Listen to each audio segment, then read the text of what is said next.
여러분, 오늘은 우리가 맥추감사주일로 하나님을 예배합니다. 원래 이 맥추 할 때 맥이라는 말이 어떤 뜻이겠어요? 보리맥자를 쓰니까 우리가 보리를 추수하는 것을 기념하여서 하나님께 영광 돌리는 날이다, 이렇게 아시겠죠? 그런데 이스라엘에서, 그러니까 이게 유대인들로부터 하나님께서 세워주신 절기가 우리에게까지 이렇게 연결되는 것이기 때문에 맥추절은, 사실은 이스라엘에서 맥추절은 보리를 추수하는 날이 아니라 밀을 추수하는 날입니다. 그런데 이 이스라엘에서 보리든 밀이든 하나님께서 정해주신 절기로 첫 수확을 거두는 날이에요. 농산물 첫 수확을 거두는 날, 이스라엘은 밀인 것이죠. 그래서 날짜로 따지면 이스라엘 사람들에게는 5월 28일 정도, 올해는 그렇게 된다고 하더라고요. 그러니까 한 해 첫 수확을 하는 것을 기념하는 날이 맥추감사주일이고, 원래는 이스라엘 사람들은, 유대인들은 보리가 아니라 밀을 추수한다 라고 아시면 되겠습니다. 그런데 왜 맥추절이 되었냐면, 이 절기를 우리나라에 이제 가져오면서 우리나라에 적용을 해야 되잖아요. 그런데 우리나라는 첫 추수하는 농산물, 그러니까 첫 한 해 동안 첫 추수하게 되는 농산물이 보리이기 때문에 그걸 우리나라에 적용하면서 보리를 보통 6월 말에 추수를 한다고 하더라고요. 그래서 6월 말에 추수를 하니까 7월 첫 주에 우리가 맥추절로 보내는 것으로 한국교회에서는 그렇게 적용하여서 맥추감사주일이다, 이렇게 이름을 지었습니다. 그런데 우리 교회는 오늘은 이번 올해는 7월 둘째 주에 맥추절을 이제 보내게 되었습니다. 그러니까 중요한 것은 무엇이냐면, 하나님께서 상반기에 주신 은혜를, 이 시간들을 기억하면서 하나님께서 우리에게 주신 은혜를 기억하고, 하나님께서 또 하반기에도 주실 은혜를 기대하고, 이번 주일을 보내면서 하나님께 그런 감사의 마음으로 주님께 영광 돌리는 것이 이제 맥추절의 정신임을 기억하시고, 하나님께 그렇게 온전한 예배를 드리셨으면 좋겠습니다. 우리가 본 오늘 본문의 말씀, 이제 말씀을 나누도록 할 텐데요. 오늘 우리가 본 하나님의 말씀, 사도행전 7장은 스데반의 설교가 그 내용을 꽉 채우고 있습니다. 스데반의 설교의 전문이 다 실려 있는데요. 설교의 내용이 이렇게 성경의 전체가 다 실린 것은 굉장히 드문 일이에요. 자주 있는 일이 아니에요. 그만큼 스데반의 설교가 가지고 있는 의미가 크다는 것을 의미하겠죠. 여러분, 이 설교를 누가 했어요? 스데반이 했죠. 스데반. 사도들도 아니고 평신도 사역자인 스데반 집사가 이 설교한 내용이 성경에 그 모두 다 실렸다는 것은 우리에게 큰 도전을 줍니다. 마태복음 10장에서 예수님께서 이렇게 말씀하셨어요. 선지자의 이름으로 선지자를 영접하는 자는 선지자의 상을 받을 것이요, 의인의 이름으로 의인을 영접하는 자는 의인의 상을 받을 것이요, 또 누구든지 제자의 이름으로 이 작은 중 하나에게 냉수 한 그릇이라도 주는 자는 내가 진실로 너희에게 이르노니 그 사람이 결단코 상을 잃지 아니하리라 하시는지라. 그러니까 우리가 내가 선지자라는 직책 혹은 목회자라는 직책을 가지고 있지 않아도, 선지자, 의인, 제자라는 어떠한 인정을 받는 직분을 가지고 있지 않아도, 우리가 어떤 마음으로 하나님께 우리의 삶을 드리며 살아가느냐에 따라서, 내가 하나님을 어떤 마음으로 섬기느냐에 따라서 그것을 하나님께 보시고 그에 합당한 상을 우리에게 주신다라고 예수님께서 말씀하셨습니다. 그러니까 여러분께서도 내가 목회자가 아니니까 교회의 본질인 말씀과 기도, 그건 목회자의 일이지, 우리는 그냥 예배드리고 교회에서 하라는 것만 참여하면 되지, 이렇게 머물지 마시고 거룩한 욕심을 가지셔서 우리도 그 상급을 바라보며 오늘 성경에 등장하는 설교하는 스데반 집사와 같이 우리의 마음을 온전히 하나님께 드리는 귀한 은혜가 있길 바랍니다. 여러분, 이런 거룩한 욕심을 가지고 하나님께 상받고 인정받는 성도님들이 되시기를 주님의 이름으로 축원합니다. 사도행전 7장이 스데반의 설교라고 말씀을 드렸죠. 그러면 사도행전 7장의 마지막 부분인 오늘 본문은 무엇일까요? 이 스데반 집사님의 설교의 결론 부분이라고 볼 수 있습니다. 스데반에게 씌워졌던 누명이 뭐였어요? 스데반에게 씌워졌던 누명은 스데반이 성전과 율법을 모독했다는 것이었죠. 그렇죠? 여러분, 성전과 율법이라는 것, 우리는 그냥 그냥 그 사람들이 유대인들이 스데반에게 성전과 율법을 모독하는 죄를 뒤집어 씌웠구나 이렇게 쉽게 생각할 수 있는데요. 성전과 율법이라는 것은 유대인들의 신앙의 가장 핵심적인 부분이었어요. 가장 중심이 되는 것이었습니다.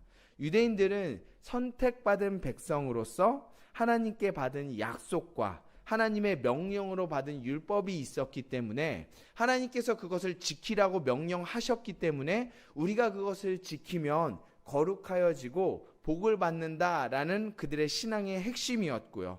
또한 그들에게는 하나님께서 내가 여기에서 예배하면 기도 들을 것이고 응답하실 것이고 너희에게 복 줄 것이다. 그리고 그곳에서 너희가 제사를 드리고 그 제사를 드리면 하나님께서 그 제사를 받으시고 너희의 죄를 사해 주실 것이다 라고 하나님께서 약속해 주신 성전이 있었기 때문에 그 성전이 우리 가운데 있는 것을 기억하여서 우리가 택함 받은 백성이다 라고 기억하며 우리가 거룩한 선택받은 백성이다라는 자긍심이 있었죠.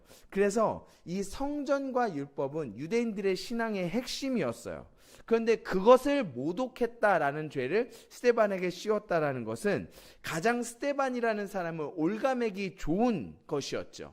그러니까 우리의 신앙의 핵심인 부분을 저 사람이 모독했다라는 죄를 스데반에게 뒤집어 씌움으로 그에게 어떠한 나쁜 상황에 처해 그를 벌하기에 가장 좋은 상황에 몰아넣었던 겁니다. 그런 이제 유대인들에게 그런 누명을 쓴 스데반이 7장의 말씀으로 설교를 하게 된 것입니다. 아브라함의 자손이라는 선민 사상을 가진 유대인들, 그들 가운데 성전이 있기 때문에 자부심을 느끼고 종교 생활을 하는 그들, 율법이라는 계명을 지키기 때문에 우리가 거룩하여지고 하나님께서 복 주실 것이다. 그것이 우리를 의롭게 한다라고 착각하며 살아가는 그들.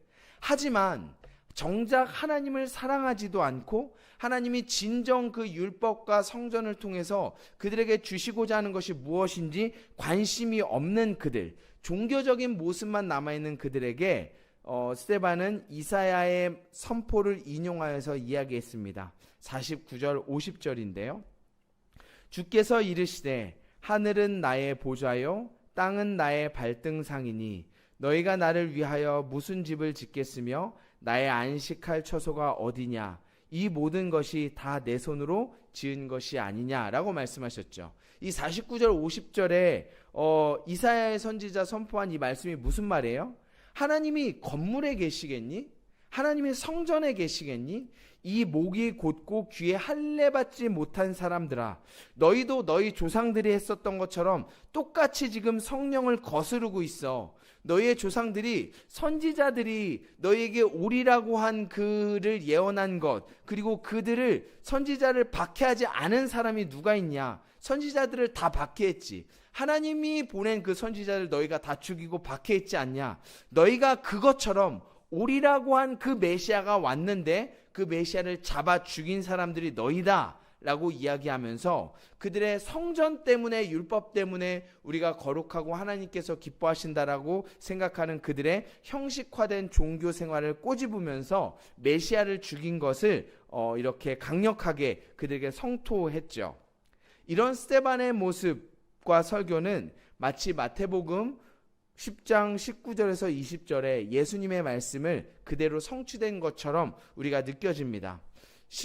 마태복음 10장 19절 20절에 이렇게 예수님께서 말씀하셨어요. 너희를 넘겨줄 때 어떻게 또 무엇을 말할까 염려하지 말라. 그때 너희에게 할 말을 주시리니 말하는 이는 너희가 아니라 너희 속에서 말씀하시는 이 곧 너희 아버지의 성령이시라라고 이야기했습니다.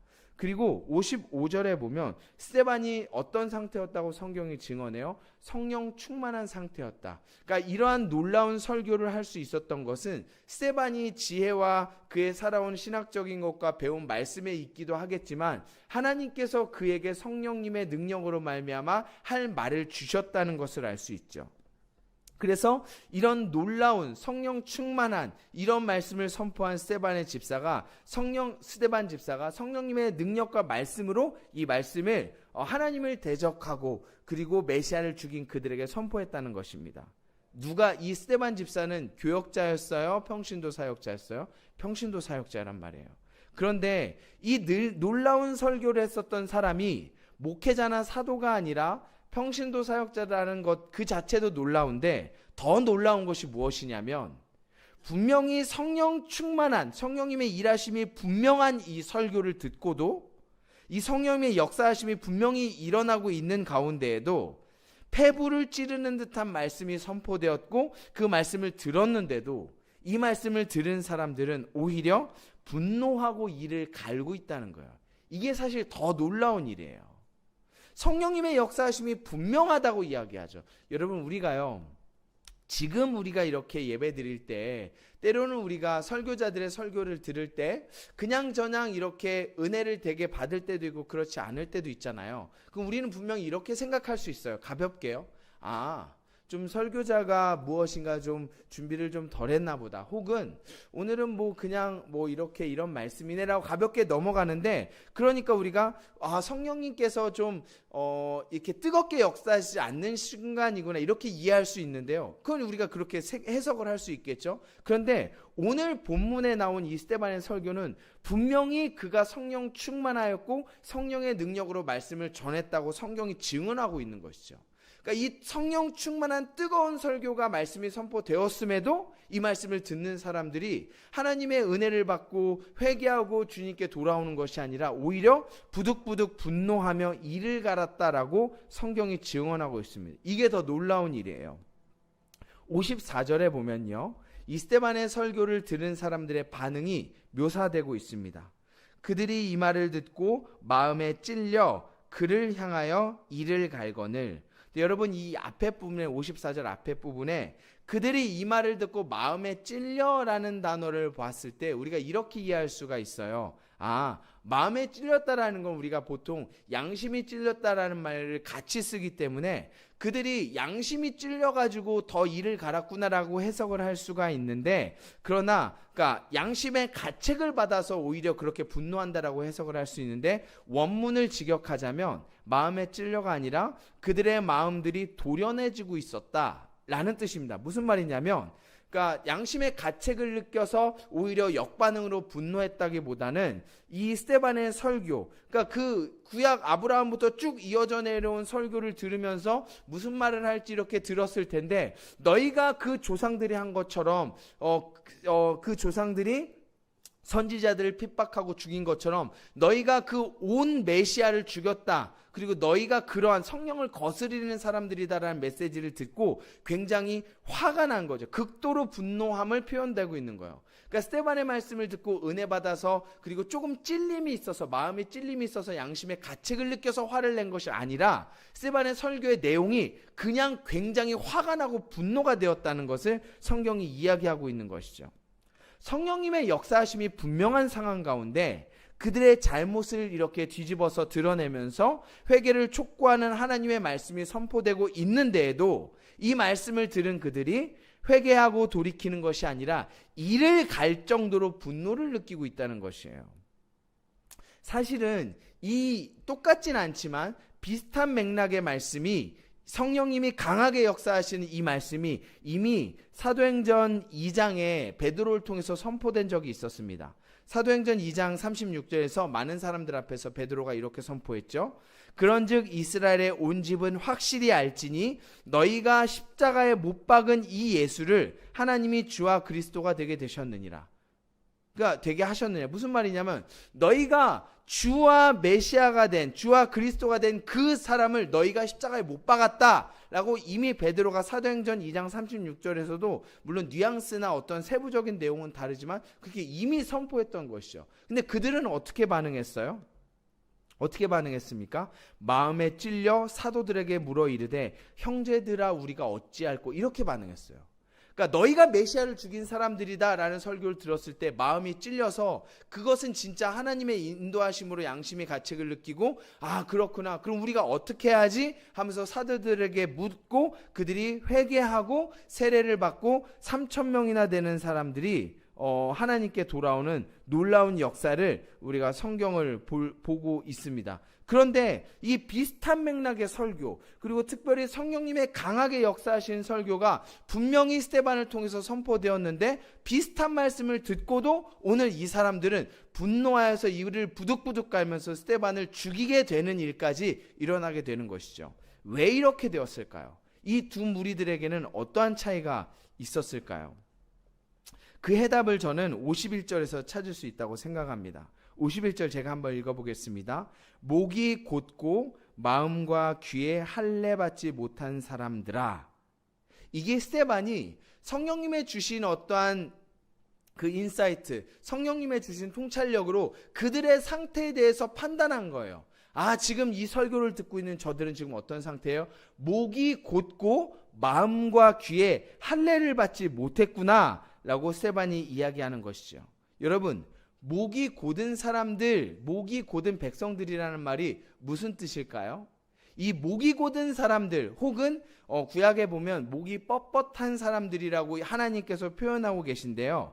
이게 언제 처음 나오냐면 이스라엘 백성들이 출애굽한 이후에 시내산에 도착해서 모세가 40일 동안 십계명을 받으러 올라가 있을 때 이스라엘 백성들이 산 아래서 금송아지를 만들죠.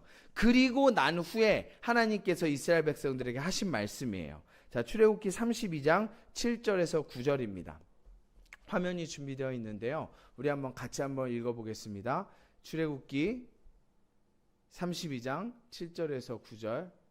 목사님 자리에 안 계신가요? 네, 제가 한번 읽어보겠습니다. 여호와께서 모세에게 이르시되 너는 내려가라. 내가 애굽 땅에서 인도하여 낸 내 백성이 부패하였도다. 그들이 내가 그들에게 명령한 길을 속히 떠나 자기를 위하여 송아지를 부어 만들고 그것을 예배하며 그것에게 제물을 드리며 말하기를 이스라엘아, 이는 너희를 애굽 땅에서 인도하여 낸 너희 신이라 하였도다. 여호와께서 또 모세에게 이르시기를 내가 이 백성을 보니 목이 뻣뻣한 백성이로다. 그러니까 하나님께서 이스라엘 백성들에게 목이 뻣뻣한 백성이라고 얘기했죠. 이게 목이 곧은 백성이라는 것과 같은 표현인데요. 목이 곧은 백성이라는 말은 그러면 무슨 의미일까요? 지금 하나님께서 그들을 인도하여 내셨고 홍해를 가르시고 10가지 재앙과 먹이시고 입히시고 하는 놀라운 은혜들을 경험하면서 시내산까지 왔어요. 그래서 시내산에 온 상황에서 그들이 하나님의 율법을 받기 위해서 40일 동안 이 모세가 시내산에 올라가 있을 때 금송아지를 만들고 그것이 하나님이다 라고 하면서 그것을 예배했죠. 근데 이 상황에서 하나님께서 그들에게 이스라엘 백성들을 내가 보니까 목이 뻣뻣한 사람들이다 라고 이야기했죠. 이게 무슨 의미냐면 제가 조금 전에 읽은 8절의 말씀을 보면 알 수 있는데요. 이렇게 말씀하셨어요.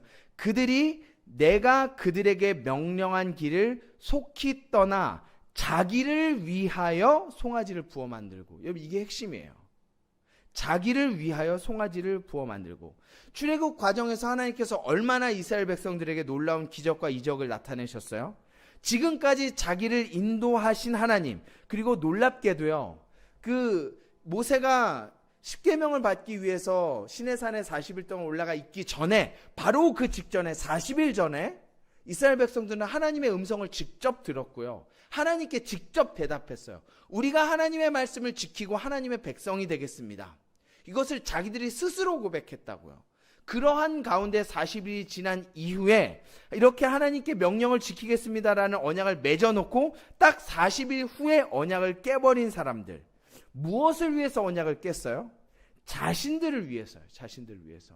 하나님께서 자기에게 이루신 놀라운 은혜와 축복과 역사하심을 전혀 상관없이 40일이 지나자마자 나에게 더 좋은 것이 무엇인가를 스스로 판단하고 생각해서 자신들을 위해서.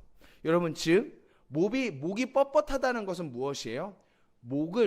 고개를 숙일지 모른다는 말이에요. 머리를 숙이지 않는다는 것이죠. 지금까지 나에게 주신 은혜와 역사하심, 하나님의 뜻, 진짜 하나님이 이러한 분이구나, 그런 것을 깨닫고 이런 경험을 통해서 하나님을 믿고 하나님을 사랑하는 관계가 맺어져서 내가 하나님의 백성입니다, 내가 하나님을 섬기겠습니다, 이게 아니라 나에게 좋으니까 하나님을 섬기고 나에게 별로 좋지 않다고 생각하는 하나님을 버리는 신앙.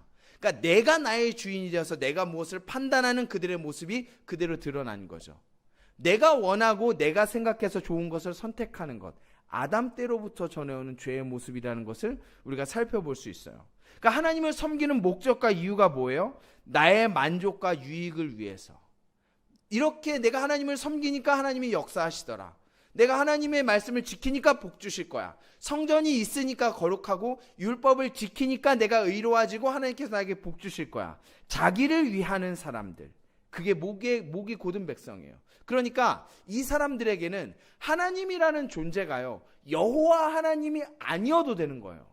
금송아지가 나를 복주고 금송아지를 섬겨서 내가 축복을 받을 수 있다면 그게 하나님이라는 존재, 여호와 하나님, 구약이 말하는 지금까지 우리를 인도하신 여호와 하나님이 아니더라도 금송아지가 그들의 하나님이어도 상관이 없는 거예요. 무슨 말이에요? 관계가 맺어지지 않았단 말이에요.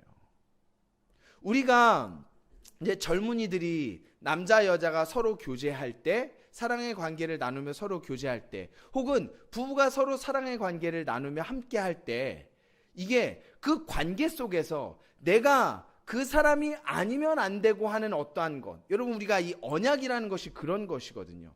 그 사람이 아니면 안 되는 거예요. 다른 사람과 다른 관계를 맺으면 이 언약이 깨어지게 되는 거예요. 그런데 이스라엘 백성들은 내 남편, 내 아내가 아니어도 나를 즐겁게 해주고 내가 복을 받는 대상이 다른 것이어도 괜찮은 거예요. 그러니까 언약을 쉽게 깨버리고 금송아지를 만들어 놓고 이게 하나님이다라고 예배하는 거죠. 이게 목이 곧은 백성이에요.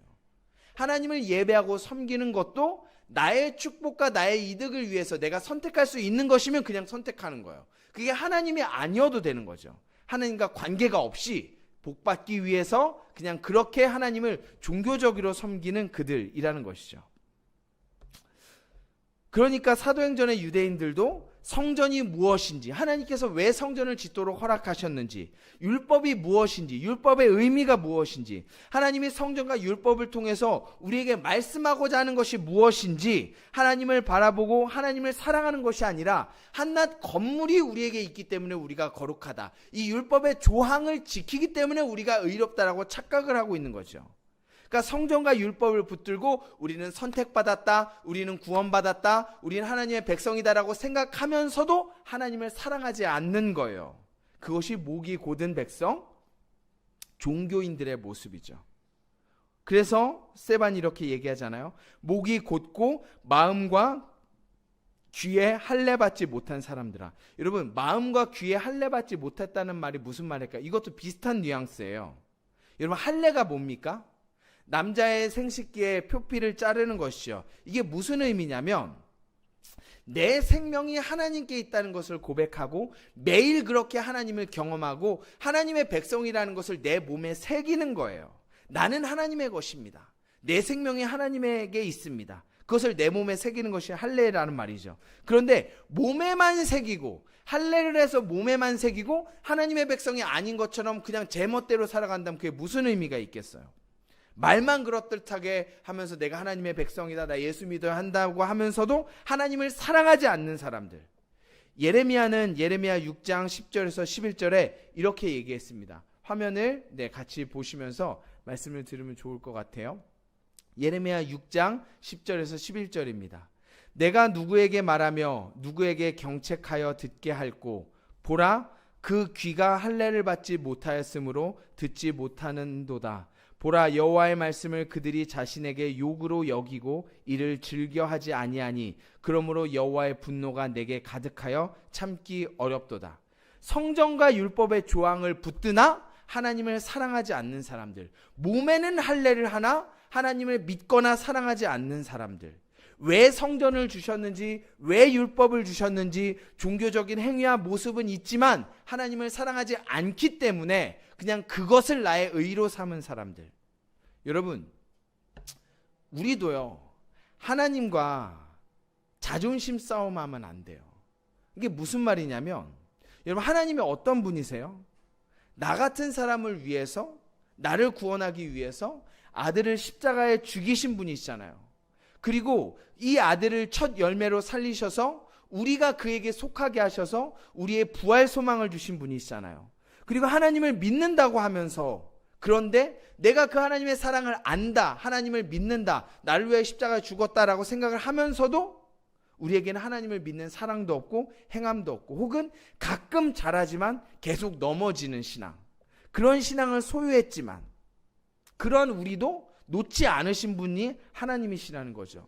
여러분, 곧은 목을 푸시고 하나님께 엎드리시기 바랍니다. 내가 나의 신앙의 주인이다, 내가 하나님을 믿는 것은 나에게 이익이 되기 위해서다, 이건 하나님과 관계가 맺어지지 않은 거예요. 관계가 맺어지지 않은 거예요. 물론요, 우리가 이것을 연애에 비유하여 설명하자면, 처음에는 우리가 하나님을 잘 모를 때에는요, 그리고 연애할 때 초기에는 그 사람의 겉모습과 나타날 외면적인 것들로 매력을 느낄 수가 있죠. 그렇죠? 왜요? 잘 모르니까요. 그 사람이 어떠한 사람인지 모르고 잘 모르니까 그냥 내가 마음에 드는 얼굴이야, 내가 마음에 드는 스타일을 하네, 내가 좋아하는 어떠한 성격과 이런 부분들을 갖고 있네라고 매력을 가질 수가 있어요. 그렇죠? 그런데 그 사람을 알고 관계를 맺고 사랑의 관계가 맺어지면, 그리고 이것이 더 아름다운 열매를 맺어서 결혼이라는 언약 관계가 맺어지면 거기에서 국한되지 않죠. 아내가 남편이 어떤 사람인가를 알고 그를 더욱 깊이 알고 관계와 과정과 삶을 통해서 그를 경험하고, 우리가 함께 한들 시간을 통해서 나중에 이렇게 얘기하잖아요. 결혼은 뭐 처음에는 사랑으로 시작했다가 결국 우정으로 사는 것이다, 이런 얘기를 하기도 하는데, 그게 다 틀린 말은 아니에요. 무슨 말이냐면, 겉으로 봤을 때 좋고 끌리는 것으로는 살아가는데 나중에는 함께한 사랑과 관계 속에서 서로를 알아가고 맺어지는 그것 역시 사랑의 한 가지 측면이라는 것이죠. 여러분, 우리가 하나님을 처음 알 때요, 우리가 말씀을 통해서 예수 믿으면 복 받는구나, 구원 받는구나, 그래서 예수님을 믿기 시작할 수 있어요. 그렇죠? 여러분, 복 받는다고 하고 구원 받는다고 하는데 싫어할 사람이 어디 있겠어요? 그렇게 신앙을 시작할 수 있지만, 여러분의 신앙의 세월이 하나님을 알아가고 경험하고 하나님을 만나는 시간 가운데 거기에서만 머문다면 이거는 무엇인가 문제가 있는 거예요. 여러분은 예수님을 믿고 구원받고 복받는다로 신앙생활을 시작하셨을지 모르나, 그러나 우리의 신앙생활은 그 하나님과 관계를 맺고 그분이 어떤 분인가를 알고 하나님을 사랑하는 마음으로 조금씩 깊어져야 한다는 것이죠. 그것이 신앙생활이에요. 그러니까 우리가 자존심 싸움하면 안 되는 거예요. 하나님께서 나에게 뭐 이렇게 하셨다? 그런데 내가 하나님을 믿는데 내가 뭔데? 내가 뭐 신앙생활 한 지가 오래됐는데, 내가 집사고 권사고 내가 목사인데, 이러한 자존심으로 하나님을 섬기고, 그러니까 교회라는 공동체가 여기에서 내가 대우받지 못하고 인정받지 못하면 상처받는 거예요. 왜냐하면 내가 교회를 다니고 공동체를 섬기고 하나님을 섬기는 것이 나 중심이기 때문에 그래요. 처음에는 그렇게 신앙생활을 할 수 있는데 우리의 신앙이 점점 더 깊어지면서 하나님에 대해서 알아가고 하나님을 사랑하는 마음이 자라가야 된다는 것이죠. 내가 옳다, 내가 판단하겠다. 아직까지 여러분이 내가 살아서, 팔팔하게 살아서 나를 사랑하시는 하나님 앞에 고개를 뻣뻣이 들고 그렇게 서 계시다면, 아빠 아버지라고 하죠. 그래서 예수님께서 아이 같아야 된다고 얘기하셨어요. 아이 같아야 된다고 얘기해요.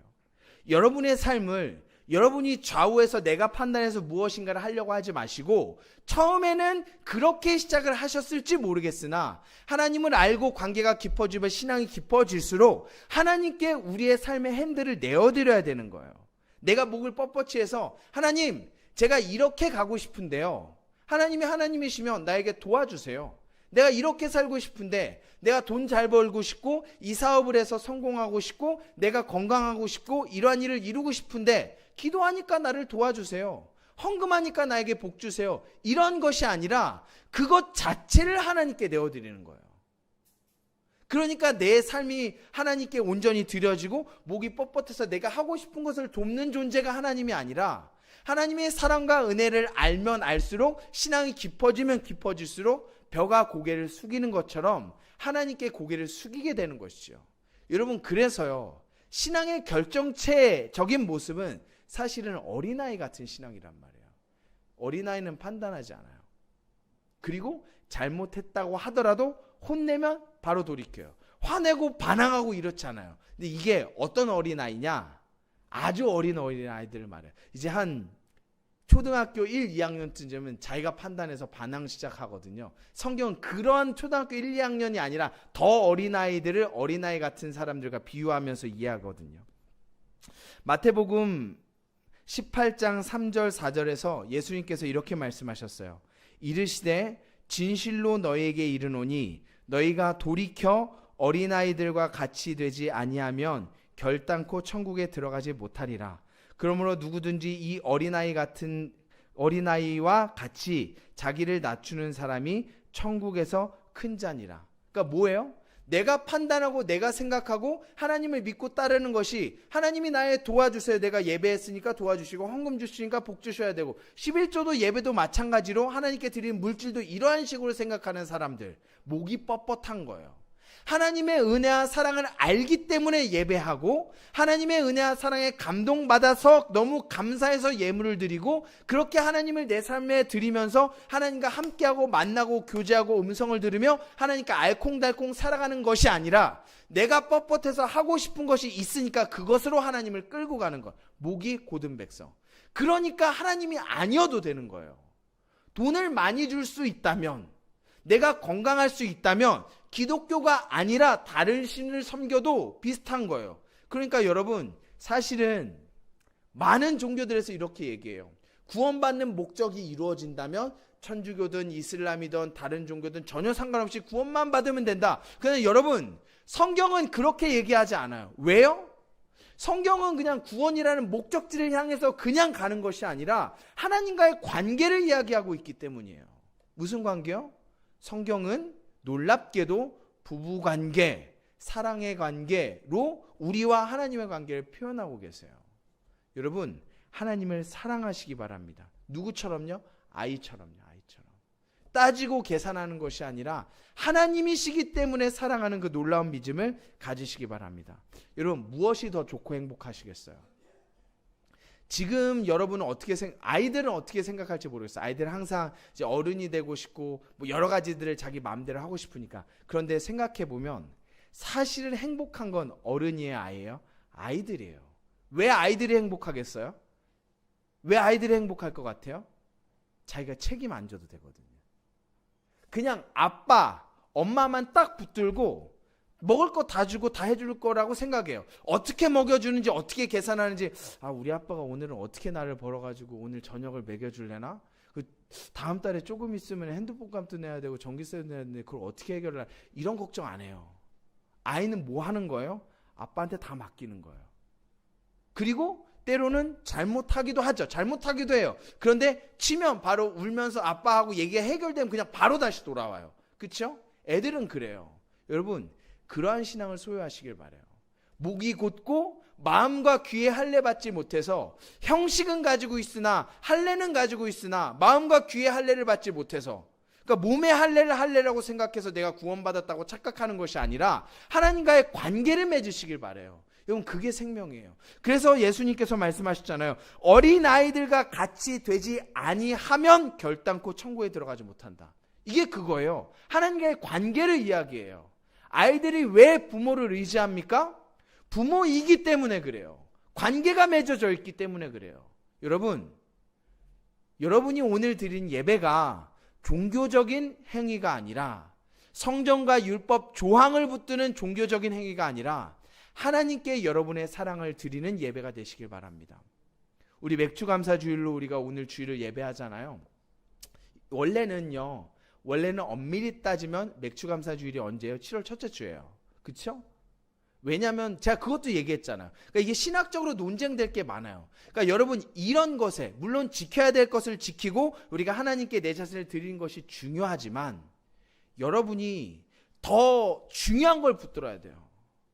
7월 첫 주에 맥주감사주일을 지키는 형식을 가지는 게 중요하겠어요? 아니면 7월 둘째 맥주감사주일을 한 주 늦춰서 드리더라도 하나님께 내 삶을 드리고 감사의 예물을 드리며 감사로 하나님께 예배하는 것이 중요해요. 여러분, 하나님 뭘 더 기뻐하시겠어요? 그거란 말이에요. 그래서 제가 이런 말을 자주 해요. 미국에는 오늘이 주일이 아니란 말이에요. 꼭 일요일만 예배 드려야 된다? 그럼 미국은 오늘이 일요일이 아닌데 이건 어떻게 받아야 돼? 그런 의미가 아니라 내 삶의 모든 시간과 모든 것의 주인이라는 것을 고백하는 것으로 우리가 그 신앙의 마지노선으로 주의를 잡은 거란 말이에요. 이것마저 안 드리면 내가 하나님을 사랑하는 것이 아니고 내가 하나님께 이것만큼은 드려야 되겠다는 믿음의 고백으로 주일을 드리는 거예요. 여러분, 그렇기 때문에 주일은 안식일이 아니에요. 구약에 나오는 안식일이 아니에요. 안식일을 거룩하게 지켜서 뭐 일을 하거나 무엇을 사 먹거나 하면은 너 왜 나를 사랑하지 않으냐 하나님이 벌 받고 이런 것이 아니란 말이에요. 하지만 더 높은 차원이죠. 더 높은 차원이에요. 여러분 생각해 보세요. 남편이 아내와 아내가 남편이 서로 사랑하고 서로 정절을 지키면서 함께하는 관계가 단순히 그 법에 얽매여 있다면, 그것 때문에 내가 다른 사람을 사랑하지 않는 거라면 얼마나 그게 마음 아픈 현실이에요. 그렇죠? 법을 지키고 어기면 내가 사람들에게 보이기, 그러니까 내가 바람피지 않는다. 내가 다른 사람을 사랑하지 않는다. 그럼 이게 얼마나 마음 아픈 현실이에요. 여러분의 신앙생활이 그거보다 더 깊은 단계로 나아가셨으면 좋겠어요. 우리가 남편을 사랑하고 서로의 정절을 지키고 서로를 향하는 것, 무엇 때문이에요? 우리 관계 속에 서로를 알고 사랑하는 것 때문이죠. 하지만 그것의 마지노선을 지키는 게 결혼이라는 어떠한 것이었거든요. 마찬가지예요. 하나님께서 율법을 주신 이유가 뭐예요? 그걸 안 지키면 막 우와 지옥에 떨어지 이런 것이 아니라 너희가 어떠한 존재인지 깨닫게 되는, 그래서 율법은 몽학선생인 거예요. 너희 힘으로는 안 된다. 그러니까 너희에게 메시아가 필요하고 그런 너희도 내가 붙들어서 구원으로 인도하겠다라고 깨닫게 하는 것이죠. 그런데 우리가 율법만을 붙들고 주일 예배만을 붙들고 종교적인 형식만을 붙든다면 그러니까 구원받지 못한다고 얘기하는 거예요. 어린아이 같은 신앙이 있어야 그래야 구원받는다고 얘기하는 거예요. 여러분, 그 믿음의 관계를 하나님과 꼭 가지시기 바랍니다. 꼭 가지시길 바라요. 그 사랑의 하나님을 꼭 만나시길 바랍니다. 혹여나 여러분들 가운데 몇 년, 며칠 혹은 몇십 년 신앙생활을 하셨다고 하더라도 하나님의 관계가 끊어져 계신 분이 있을 수 있어요. 그럼 여러분 자신을 되돌아보셔야 해요. 하나님은 언제나 기다리십니다. 하나님께 나오길 기다리세요. 여러분, 말씀 정리하겠습니다. 무엇이 더 좋고 행복합니까? 어린아이 같은 신앙이에요. 목이 곧은 것이 아니라.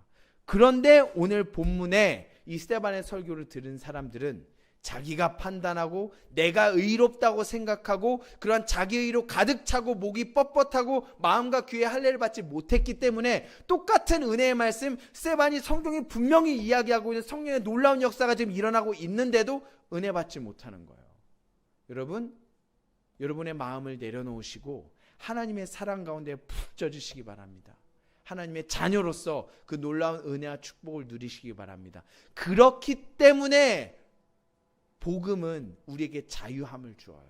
복음은 우리에게 자유함을 줘요. 내가 무엇을 해서 의로운 것이 아니고 내가 무엇을 해서 거룩함을 얻는 것이 아니고 내가 성전이 있기 때문에 의롭고 거룩한 것이 아니라 내가 하나님의 자녀이기 때문에 이 복음 안에서 자유함을 누리시고 하나님의 풍성함을 누리시기 바랍니다.